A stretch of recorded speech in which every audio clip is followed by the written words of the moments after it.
Did you ever see Haku in action in a bar fight? I'd always see it afterwards. I never saw any of the things he done. I'd always hear the stories. And by the way, he's a dear friend of mine. His wife is a dear friend of mine. His daughter that graduated from Florida State is a sweet friend of mine. Her husband Rodney, I know a lot of the families and a lot of the connections. But Haku is just as sweet a guy. And I remember when he first came in here, he was we just connected. Of course, him and Barbarian were cousins, right? Barb and Haku. And like many of those island guys, they can be alone. You don't really want to be. They can go in where they want to because they can handle themselves, most of them.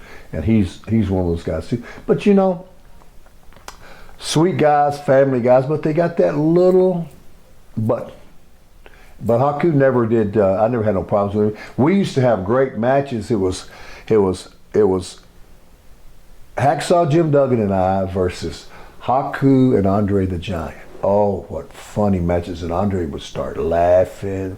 I remember one time Haku tried in Glens Falls, New York. That's where Jim's from. Haku tried to do a leapfrog over Haku. Haku tried to do it over Duggan, and he got hung up on his butt, and he fell. And Andre's in one corner laughing his ass off, and I'm in my corner like, it's funny. It's the most funny thing. And then these two are laughing. So and the fans are laughing. So it was like, yeah. But Haku's a good friend of mine. I don't see him enough, and I know I think he lives down in Florida, and I think about him and his wife all the time. But he's a good guy. To me, I never saw him in action. I'd always hear about it later, and I could see that. Because he trained in a couple of those sumo schools in Japan when he was a kid, and they were going to make him a sumo wrestler. But somewhere in the interim of that, he become a pro wrestler.